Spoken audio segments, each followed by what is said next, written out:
Welcome to my YouTube channel. तो स्वागत है आपका फिर से एक और नए ब्लॉग में। गाइस आज है शब कदर और हमारे यहाँ मजलिस होती है। हम मजलिस को देखने जा रहे हैं और आप भी देखना चाहते हैं तो ब्लॉग में एंड तक बने रहें। अगर आपको ब्लॉग पसंद आवे तो चैनल को सब्सक्राइब करो और वीडियो को लाइक करना ना भूलें।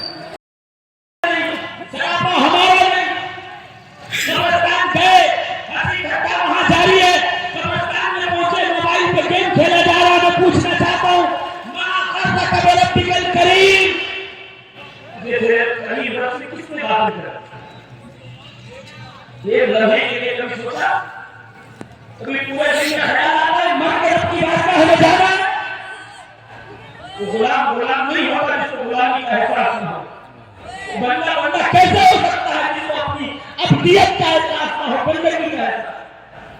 इब्न अबू बकर सिद्दीक कहते हैं क़यामत में अल्लाह ताला ये फरमाएगा मैंने सबको बख्श दिया, माफ किया एक शख्स को, बस एक आदमी जहन्नम में डाला जाएगा। तो सैयदना अबू बकर सिद्दीक कहते हैं कि अल्लाह के नबी वो मैं ही हूं।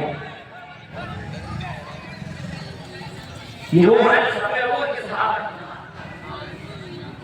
18 साल बाद सरापा गुनाहों में सुबह से शाम तक गर्क होने वाला, झूठ ये बोले, गीबत ये करे, चुगली ये करे, बहनों का हक इसने खाया, खूबियों का हक इसने खाए, खानाओं का माल इसने दबाया, भाई का सब यहाँ है, पड़ोसियों को हुकूक हम अदा नहीं कर रहे, माँ हमसे हमारी नाराज, बाप हमसे नाराज, बेटों की बच्चों की तरबियत का कोई ठिकाना नहीं, अपनी नमाज रोज़ों का कोई ठिकाना नहीं।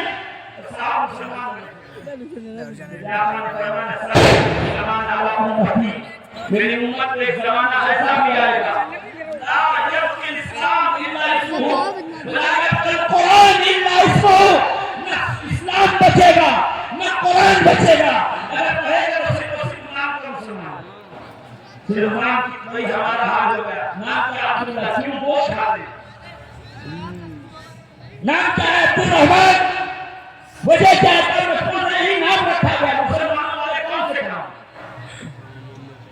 कभी कब्र के पास से गुजरे ख्याल आया कि मरते इसी के जाना?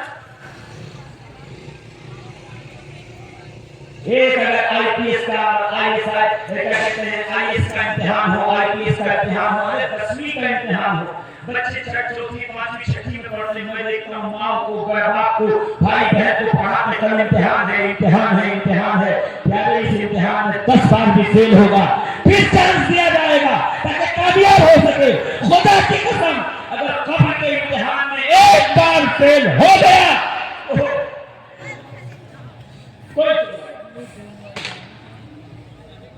हम इसीलिए मुसलमान ये अपने मुसलमान होने को खौफ नहीं। क्या वाकई हम इस्लाम वाले हैं, सलामती वाले? हमारे हाथ पैर जुबान से हमारा नाम पे सलामती में है। आज तो हमारे हाथ से खराब है नहीं सलामती से जमीन पर। ये सिर्फ इसलिए नहीं कि जालिम है, ये इसलिए है कि हमने इस्लाम पे अमल छोड़ दिया। ये हमारे किए की सजा है। जब कोई और अपनी हालात पे गौर नहीं कर रहे तो अल्लाह ताला उस पर जालिमों को मुसल्लत करता है, वो उनको गौर करने के लिए बुरी बात करी है। अगर इसको बर्दाश्त करें मुझे आप फरमाते हैं ऐसा बताएगा कि इस्लाम बाकी नहीं रहेगा, सिर्फ नाम रहेगा कि मुसलमान है। ऐसा वक्त आएगा कि कुरान बाकी है।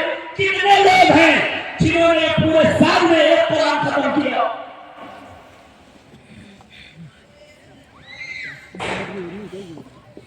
ये कौन सी किताब?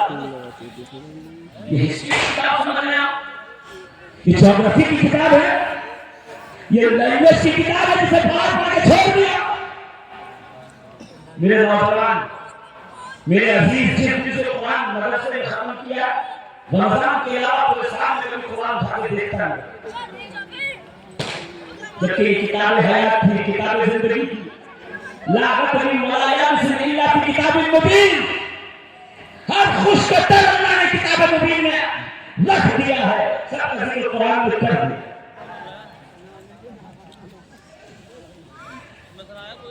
हम कितनी बात बहुत से लोग तो आप सारे शराब के लिए पढ़ते हैं, उसके अलावा नहीं। ये किताब सारे शराब के लिए आई थी कि तुम्हारी जिंदगी बदलने के लिए। हदीस में आया फरमाते हैं, एक शख्स को कब्र में रखा गया, अल्लाह ताला मिट्टी से मुखातब होकर कहता है, ला ताकुल जिस्महु लहमहु, ऐ कब्र की मिट्टी से गोश्त न खाना, खबरदार से गोश्त न खाना। कब्र की मिट्टी का हाथ में डाला, पूछ सकती है अल्लाह की मैं खाऊं, मेरी ड्यूटी है जो मेरे सीने में आए उसको मैं खत्म कर दूंगी, हड्डियां गला दूंगी, खत्म कर दूंगी, नाम निशान बाकी नहीं रहेगा परवरदिगार क्यों? या कब्र की के लिए तूने कहा तो खाऊंगी नहीं, मतलब वजह तो बता। मगर कब्र की मिट्टी बनाने के लिए परवरदिगार कैफा अकुलु लहमहु वल कुरान फी जौफी, अल्लाह मैं उसका गोश्त कैसे खाऊं जिसके सीने में कुरान मौजूद है। कुरान पढ़ते नहीं तो कोई कुरान की बेइज्जती करते तो दिल के अंदर में मजा कैसे हो? आज फ्रांस से लेकर जर्मनी तक, इटली से लेकर रशिया तक आज भी कुरान के नुस्खे चलाए जाते हैं। मुसलमान देखता है, स्क्रॉल करके निकल। हमारा इस्लाम मोबाइल पे स्क्रॉल करके बचा हुआ, लाइक और कमेंट तक बचा हुआ। मैं नहीं कह रहा कि जो कुरान के नुस्खों की माशाअल्लाह बेइज्जती कर रहे हैं तुम उनकी गर्दनें पकड़ो, ना गर्दनें न पकड़ो। वो कुरान के नुस्खे चलाते जाएं, तुम अपने बेटों को कुरान हिफ्ज़ कराते जाओ, कुरान का आलिम बनाते जाओ, कुरान का कारी बनाते जाओ, उनको कुरान पे अमल पैदा करते चले जाओ। इंशाअल्लाह अज़ीज़ हम दुनिया को बताएंगे तुम नुस्खे बना सकते हो, हमने तो कुरान को सीनों में महफूज रखा है। जब तक दुनिया में जिंदा रहेंगे कुरान हमारे सीनों में महफूज है। कोई खड़े होकर मोहम्मद अली की सीरत को भागना शुरू कर दे, हम सिवाय जमा होकर के चार से ज्ञान लिख करके दे रहे हो, क्या कर रहे? उनसे पूछा जाए बताओ मोहम्मद अली की सीरत महाराज की किताब को इस बात ने उन्हें उठाई कि तुमने अपनी किताब में उनका किरदार दिखाया, कि तुमने कभी किसी बुढ़िया की कचरी उठा के उसके सर पे रखी, क्या तुम कभी किसी भूखे के लिए भूखे रहे हो? क्या कभी तुमने रिश्तेदारों के लिए अपना हाथ खोला है? क्या तुमने कभी अपनी माँ के लिए उस तरह शिद्दत से रोए जैसे रसूल करीम रोते थे? अपनी वालिदा की कब्र पर बैठ के दोनों दुखों का मसाला के सरकार हो ऐसे जैसे छोटा बच्चा हो। उम्मुल मोमिनीन सैयदा तैयबा आयशा सिद्दीका फरमाती हैं, मैंने देखा नबी रो रहे थे और रोते रोते कहते थे काश मोहम्मद की माँ जिंदा होती और वो नमाज की हालत में होता, नियत बांध चुका होता, प्यार कर चुका होता। मेरी माँ कहती या मोहम्मद, मैं नमाज छोड़ के कहता लब्बैक या उम्मी। आज हमारी माँ हमारे नाम को दरवाजों पर बैठ के आंसू बहाती। आज अगर ये होता है हमारा जवान घर में जाता है तो माँ बाप कहते हैं कुछ मत कहना, गुस्सा हो जाएगा। वो कैसा बेटा है, वो कैसी औलाद है जिसके गुस्से से उसके माँ बाप डरने लगे। और हम मुसलमान हम इमाम हुसैन का जिक्र सुनना चाहते हैं। हुसैन को कभी सुना, हसन को कभी देखा? इमाम हसन कहते हैं जब मेरे बाबा लेटे हो तो मैं सामने बैठता हूँ, साथ में लेटता नहीं। जब बाबा बैठे हो तो हसन बैठता नहीं, खड़ा रहता। मेरा बाबा अगर जमीन पर है तो हसन कभी छत पर नहीं जाता, कहीं मेरे बाप की बेइज्जती ना हो जाए। इमाम हुसैन जब वालिदा के साथ खाना खाते, अभी 4 साल की है, 5 साल की उम्र है, कभी हाथ रोक रखते, जब बाबा निवाला उठाती फिर हाथ डालते। हुसैन इंतजार क्यों करते हो? तो मेरा ख्याल नहीं होता मैं कोई निवाला उठा लूं, उस पे मेरी माँ की निगाह पड़ी हो, उसने नियत बनाई हो कि मैं ये रोटी ये निवाला खाऊंगी और मैं पहले उठा लूं तो मेरी माँ को कहीं मेरी वजह से तकलीफ ना हो। ये बहस मोहब्बत क्या मतलब? अरे माथे पे पट्टी बांधी लब्बैक या रसूल अल्लाह और झंडे लेके निकल के बाद नहीं, 12 रबीउल अव्वल के झंडे बाद में उठाना, नबी की सीरत को पहले अपनाओ, नबी के अमल किरदार को पहले। आज हमारे हालत बिगड़ती जा रही। आज हमसे नाम को मुसलमान करने काम नहीं बचा। उमर बिन मुस्लिम कहते हैं ना ये मेरे दिल में ख्याल आया कि कब्र होता क्या है। आज चल के उसके हुए दो तरह के वास्ते कब्र होता है। तो क्या आपने आप सुनो मैं बताऊं क्या एक दो तरह के वास्ते कब्र होता है। उसको कब्र होता है कहां तेरे विलायत के अंदर कहां को ये तेरे कुछ तेरे अंदर ये इंकलाब कैसे आया ऐसा वाकया गुजरा तो मेरे दिल पे असर कर गया उसने मेरी जिंदगी बदल दी कैसे मैं रोज काम के दिन कब्र होता और इंतजार करता था कि कोई आए मुझसे कब्र खरीदे मुझे मेरा माल दे कब्र होता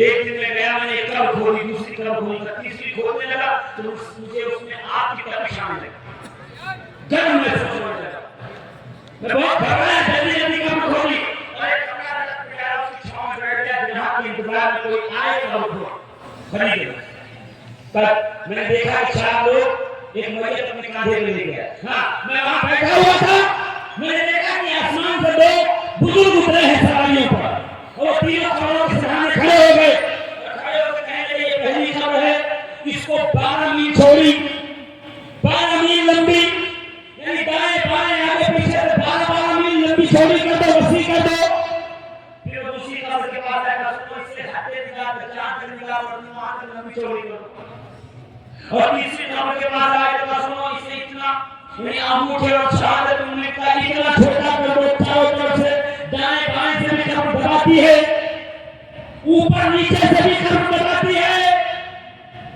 दुनिया में अगर चलते हो ना कब्र बहुत है कब्र में जाओगे तो फिर पता चलेगा कि कब्र दबाती कैसे है पसनी आई होती है अच्छा ऐसे नहीं दबाती कि सिर्फ दाएं बाएं से दबाती ऊपर नीचे से दबाती लोगों ने कहा इसकी कब्र को इतनी छोटी करो ऐसे मैं घबराया कि यार क्या है मैं इंतजार करने लगा कि देखूं क्या होता है तो इतने में चार लोग एक जनाजा लेके आए सिर्फ चार लोग थे पांच लोग नहीं उन्होंने उससे कब्र के पैसे लिए दिए पहली कब्र ली उसको खत्म करना है फिर जाने के मैंने कहा कौन है तो ये बहुत बड़ी बात वो तो हाल है मुखलिस है इसका कोई पुराने हाल नहीं गुर्बत की जिंदगी गुजारी इसलिए जनाजे में कोई नहीं है जनाजे में कौन जाए ना राजा बात का ऐसा कोई अमल ऐसा मैंने इसके लिए ऐसी सी बात देखी कहा ये माल का गरीब था मगर सजदों का गरीब नहीं था ये रोजों का गरीब नहीं था ये नमाज का गरीब नहीं था ये अखलाक और किरदार का गरीब नहीं था ये हर एक की मदद करता था अपनी जमीन को सजदे से सजाता था नमाज़ें पढ़ता था तिलावत करता था रोज़े रखता था लोगों को उससे सलूक करता था मुस्कुरा के कहता इसीलिए इसकी कब्र को 12 मील बड़ी कल थोड़ी देर में एक और जनाजा है उसके साथ भी 5-6 लोग ज्यादा नहीं